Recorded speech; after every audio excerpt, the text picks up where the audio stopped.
सांसद सुनीता दुग्गल आज रतिया में मीडिया के रूबरू हुई। बीजेपी नेत्री सोनाली फोगाट की गिरफ्तारी को लेकर सुनीता दुग्गल ने कहा कि मुख्यमंत्री ने पहले ही कह दिया था कि कानून अपना काम करेगा, जो भी इसमें दोषी होगा उसे बख्शा नहीं जाएगा। उन्होंने कहा कि महिलाओं के मान सम्मान को ठेस पहुंचाने वाले के खिलाफ कड़ी कार्यवाही होनी चाहिए, मगर किसी को भी कानून अपने हाथ में लेने का भी हक नहीं है। उन्होंने कहा कि न्यायपालिका पर हमें विश्वास करना चाहिए और कानून को अपने हाथ में नहीं लेना चाहिए। पंजाब सीमा पर सिरसा व फतेहाबाद में नशा तस्करी को लेकर सुनीता दुग्गल ने कहा कि नशा तस्करी को लेकर पहले उन्होंने लोकसभा में भी ये मामला प्रमुखता से उठाया था, लेकिन अब दोनों जिलों में नशे का प्रचलन कम हो गया है और नशा माफिया पर कड़ी कार्यवाही हुई है। उन्होंने कहा कि अब रतिया में एक नशा मुक्ति केंद्र भी खोला जा रहा है। अब युवा नशा छोड़ने के लिए रतिया में ही अपना इलाज करवा सकते हैं। भारत चीन सीमा पर सैनिकों में हुई झड़प को लेकर सुनीता दुग्गल ने कहा कि भारतीय सेना के जवान पूरी तरह मुस्तैद हैं। सेना के जवानों की कुर्बानी व्यर्थ नहीं जाएगी। यहाँ पर आए थे, आप लोगों ने उनसे सवाल किया था, तो उन्होंने एक ही बात कही थी कि कानून अपना काम करेगा और जहाँ कहीं जो भी दोषी पाया जाएगा कानून के हिसाब से तो उस पर कार्रवाई होगी। क्या महिला ने इस तरह की जो चप्पल कांड ये जो किए हैं, क्या लगता है कि ऐसे होना चाहिए था? देखिए, ऐसा है कि ये हर किसी इंसान का अपना पर्सनल जो है उनका रिएक्शन होता है। तो मैंने तो पहले भी इस पर टिप्पणी मैं कर चुकी हूँ कि अगर कोई महिलाओं के ऊपर किसी भी तरह की बदतमीजी करे, किसी भी तरह का गलत व्यवहार करे, तो उसको कड़ी से कड़ी सज़ा मिलनी चाहिए। उसको जो है पब्लिकली उसका बहिष्कार होना चाहिए।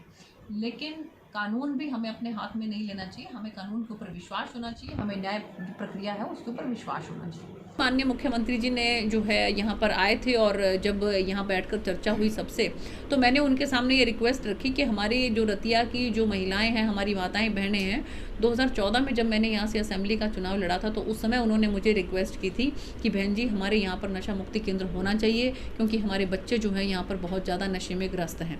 तो मैंने माननीय मुख्यमंत्री जी को जो है वो पहले भी मैं काफ़ी बार उनको जो है रिक्वेस्ट कर चुकी थी, लेकिन अब आए हुए थे तो मैंने उनको कहा कि आप आए भी हुए हो और जो हमारा यहाँ का जो हॉस्पिटल है, सिविल हॉस्पिटल, उसके बिल्कुल बगल में जो वेटनरी हॉस्पिटल है वो खाली पड़ा हुआ है। तो क्यों ना हम उस जगह का सदुपयोग करें और यहाँ पर हमारे बच्चों के लिए जो है डी एडिक्शन सेंटर बनाएं, ताकि जो है वो रतिया से फतेहाबाद के लिए उनको ना जाना पड़े और यहाँ पर ही रहकर जो है वो अपने आप को ठीक करें। तो उन्होंने मेरी बात को जो है वो माना और उसी समय उन्होंने जो भी अधिकारी हैं, सीएमओ हैं, डीसी साहब, उन सब के सामने बात करके उन्होंने कहा कि आप इसको फाइनल करो। और हॉस्पिटल है उसके अंदर जो है इसकी ओपीडी स्टार्ट हो गई है और यहाँ का प्रपोजल जो है वो भी आगे भेज दिया है और मेरी पूरी कोशिश रहेगी कि जल्द से जल्द जो है वो प्रपोजल फाइनल होकर और सिविल हॉस्पिटल के पास में जो जगह है वहाँ पर हमारा डी एडिक्शन सेंटर जो है वो ग्राउंड लेवल पे भी बिल्कुल बनकर तैयार हो जाए।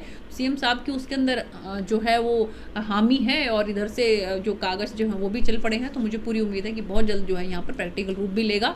लेकिन इन द मीन टाइम जो है यहाँ पर 2 दिन की ओपीडी शुरू कर दी है ताकि पंजाब सीमा पर सिरसा फतेहाबाद जिला है और नशे को लेकर ये लोकसभा में भी तो मामला उठाया गया था। बिल्कुल उठाया गया था। ये देखिए, ये तो मेरा सबसे मैं कहूँगी कि प्राइम मेरी ड्यूटी है कि मैं यहाँ के बच्चों को नशा मुक्त कर सकूँ और उसके लिए मेरे से जो भी कोशिश मेरी होती है मैं उसको करती हूँ। और इसीलिए आपने देखा होगा कि कितनी सख्ती जो है वो हुई है। जितने भी जो कारोबारी हैं इसके नशे के, उनके खिलाफ जो है बहुत सख्त कार्रवाई हुई है और बहुत सी संख्या में जो है वो, चाहे सिरसा की बात करें, हम रतिया फतेहाबाद की बात करें, बहुत भारी संख्या में जो है यहाँ पर हीरोइन वगैरह और जितने भी जो ड्रग्स हैं वो सब मिली है।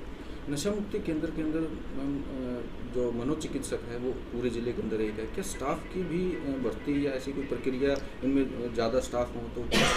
देखिए, ऐसा है कि अभी तो ओपीडी 2 दिन के लिए यहाँ पे शुरू की है, लेकिन धीरे धीरे हमारी कोशिश होगी कि जिस तरह से जो रिक्रूटमेंट होती है, हमारे डॉक्टर्स नए भर्ती होते हैं, तो यहाँ पर फुल फ्लैश जो है पूरे तरीके से यहाँ पर डॉक्टर्स वगैरह बैठें ताकि जो है वो बच्चों को किसी तरह की कोई दिक्कत ना आए और जो कोई भी बच्चे हमारे नशा छोड़ना चाहते हैं उनको हर तरह से सहयोग और सहायता मिले। कल अशोक तंवर आए थे जहाँ पे, उनका कहना है कि कोरोना को रोकने के लिए सरकार फेल है, किसानों को बगला रही है, उसको कभी कह रहे हैं धान लगाना है, कभी नहीं लगाना। देखिए, ऐसा है कि अब उनके बारे में तो मैं क्या आपको अपना वक्तव्य दूं, लेकिन सिर्फ यही कहना चाहूँगी कि सरकार ने जिस तरह से, अगर आप पूरी दुनिया के अंदर देखें तो जिस तरह से हमारे आदरणीय प्रधानमंत्री जी ने बहुत समय पर लॉकडाउन का अनाउंसमेंट करके जो इसके ऊपर कंट्रोल किया, जो इसके ऊपर काबू पाया है, उसकी वजह से हम अपने आप को तैयार कर पाए। क्योंकि ये महामारी ऐसी है, वैश्विक महामारी, जिसका कोई इलाज नहीं है। ये सिर्फ हमारी सावधानी से ही हम इससे बच सकते हैं।